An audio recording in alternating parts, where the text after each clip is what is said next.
Hi friends, welcome to Kumari R S family. காலையிலே முடிச்சாச்சு.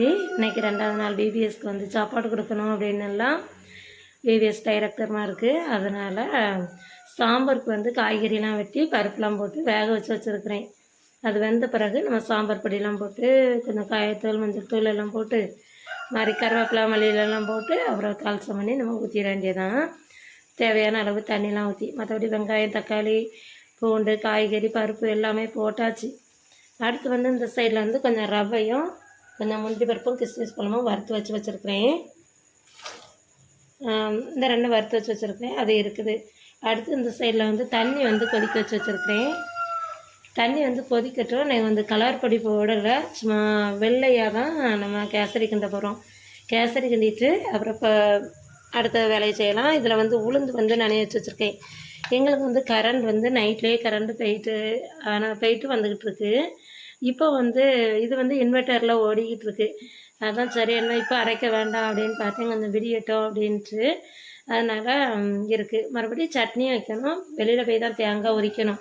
இந்த பக்கம் வந்து இந்த நல்லா கொதிச்சிருச்சு. என்ன நம்ம ரவையை கிண்டிடலாம். இட்லிக்கு மாவு வந்து அரைச்சி வச்சுருந்தேன். அது வந்து இந்த கொஞ்சம் பொங்கி வந்திருக்கு.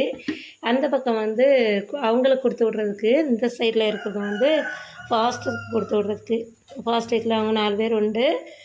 2 பசங்க சின்ன பசங்க மாதிரி ஃபாஸ்ட் வைப்பு. அதனால் அவங்களுக்கு இது அது வந்து அந்த பிபிஎஸ் டைரக்டர்மாக இருக்குது. அதனால் சரி நம்ம வேலையை பார்க்கலாம். அதுக்கு தான் இந்த பாத்திரத்தை வந்து கழுவி வச்சுருக்கேன். இன்னும் ஒரு 2 பாத்திரம், வடைக்கு 1 கேசரிக்கு 1 சட்னிக்கு 1, இன்னும் 3 பாத்திரம் எடுத்து வைக்கணும்.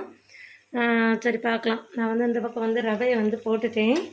குக்கரில் வந்து விசில் வந்துச்சு, அதனால தான் இது நீட்டேன். ரவை வந்து இந்த பக்கம் நல்லா கொஞ்சம் கெட்டியாகிடுச்சு. நான் இனிமேல் சுகர்லாம் போட்டு மறுபடியும் எல்லாம் போட்டு நம்ம கிளறி இறக்க வேண்டியதுதான். இந்த பக்கம் வந்து சாம்பார் வந்து எல்லாமே கூட்டி எடுத்து போட்டுட்டு நம்ம தால்சம் பண்ணி மட்டும் ஊற்றணும். இந்த பக்கம் வந்து இட்லி வச்சுருக்கேன். சரி கேசரி வந்து கிண்டி வச்சுட்டேன். அடுத்து வந்து வந்து என்ன செய்யணும்னா, எனக்கு கரண்ட் வரல. பார்ப்போம், இன்னும் வடைக்கத்தில் அரைக்கணும். மாதிரி கொஞ்சம் சட்னியும் அரைக்கணும். சட்னி கூட இப்போ அரைச்சிருவேன். இதில் இன்வெர்ட்டரில் வடைக்கு அரைக்கணுமா, அதுதான் சரி பார்க்கலாம். இப்போ இதில் என்ன இட்லி வெந்துக்கிட்டே தான் இருக்குது. இந்த பக்கம் வந்து பஜ்ஜி போட்டுக்கிட்டு இருக்கேன். கரண்ட் வந்து இவ்வளோ நேரம் வரல. நம்ம வந்து மாவை கலக்கின பிறகு தான் கரண்ட் வந்துச்சு. அந்தாலும் பார்த்தா சரி என்ன நம்ம இதை கலக்கிட்டோமா அப்புறம் இது வந்து புளிச்சிரும். உளுந்து கூட நம்ம ஒன்று அரைச்சி வச்சிடலாம், அப்படி இல்லை அப்படின்னா நம்ம அப்படியே முழுசாச்சா கூட நாளைக்கு எடுத்து இது பண்ணிக்கலாம். நாளைக்கு அவங்களுக்கு நம்ம டிஃபன் கொடுக்கணும். வெங்காயம் தான் வெட்டி வச்சுதுன்னே. வாழைக்காய் வந்து வாங்கலை. வாழைக்காய் அந்த வாழைக்காய் இருந்தது பொடிசாக இருக்கா, அதனால் சரி வெங்காயத்தில் கொஞ்சம் வித்தியாசமாகவும் இருக்குமா, நம்ம சாப்பிட்டுப்போம், எல்லோரும் சாப்பிட்டுப்பாங்களான்னு தெரியலல்ல, சரி வெங்காயத்தில் போடுவோம் அப்படின்ட்டு வெங்காயத்தில் போட்டுக்கிட்டு இருக்கேன். இதில் வந்து ஒரு 4 எண்ணம் போட்டு வச்சுருக்கேன்.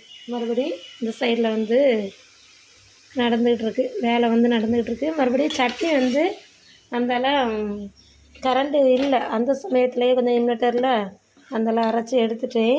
ஆனால் உளுந்து நல்லா அரைக்குமான்னு தெரியலைல்ல, அதனால தான் அந்தளவு உளுந்து அரைக்கலை. சட்னி வச்சாச்சு.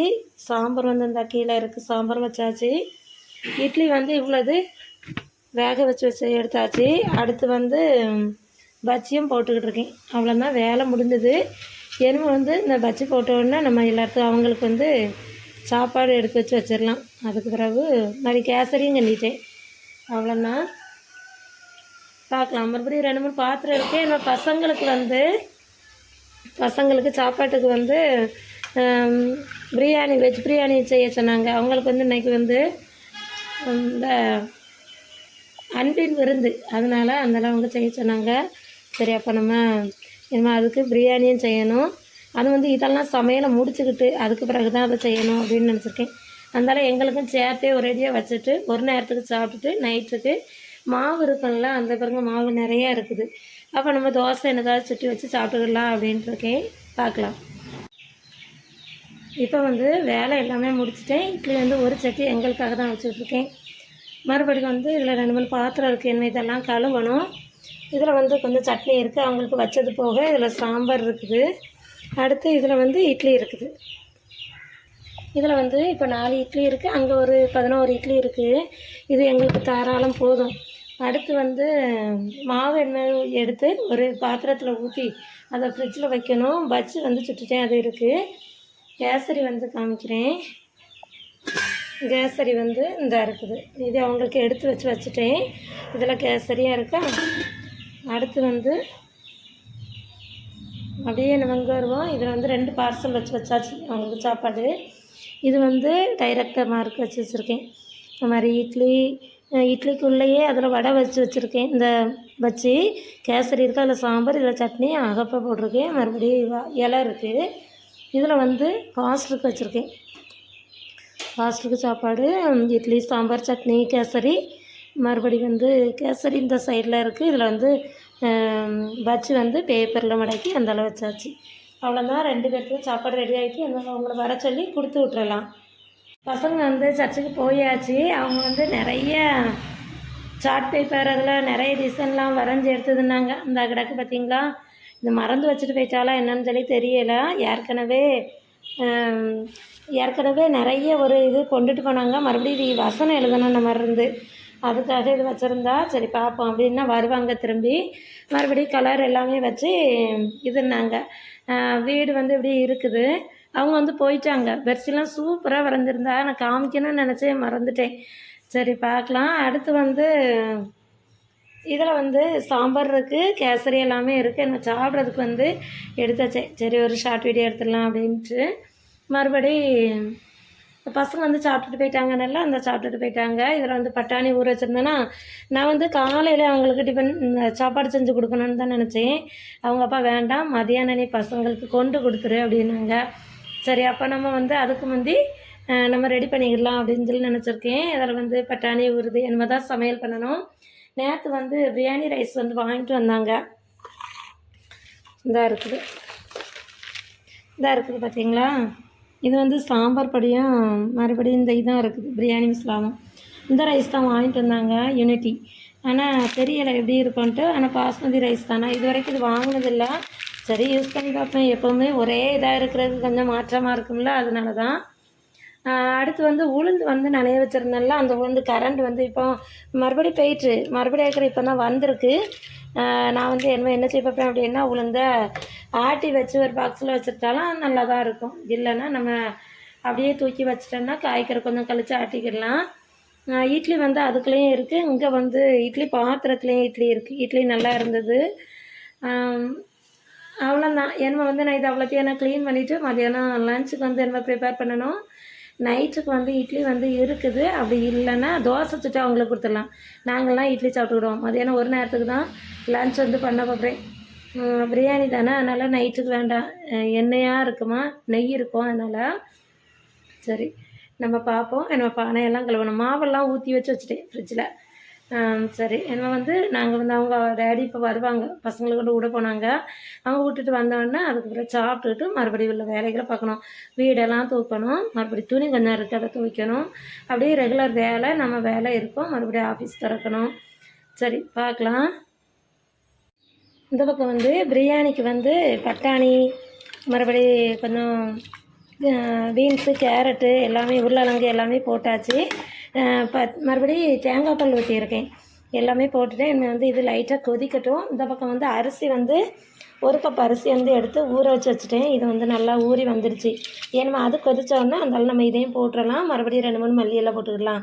வேறு ஒன்றுமே இல்லை, அதாவது புதினா இலை, மறுபடியும் ரொம்ப இலை எதுவுமே இல்லை. சரி நம்ம இருக்கிறத வச்சுக்கலாம் அப்படின்ட்டு, நம்ம தானே சாப்பிட போகிறோம் அப்படின்ட்டு தான். மறுபடியும் உருளைக்கிழங்கு வச்சுருக்கேன். இது வந்து பசங்களுக்கு விரசி வச்சு அந்தலாம் இதையும் வச்சு கொடுத்து விட்றலாம் அவங்களுக்கு பொரியல் பண்ணி. மறுபடியும் அவங்க அப்பா இலை வாங்கிட்டு வந்தாங்க. இலை வந்து இந்த இருக்குது. அந்த இலையை வந்து வாட்டணும். வாட்டி அதையும் அந்தால இது வந்து விரசியாச்சு. நான் வந்து இது கொஞ்சம் ஊறட்டும், அந்தால பொரிச்சு எடுத்துடலாம். முட்டை வேக வச்சுருக்கேன், அதையும் இந்த முட்டை எடுத்து வச்சுருக்கேன், அதை வேக வச்சிடலாம்.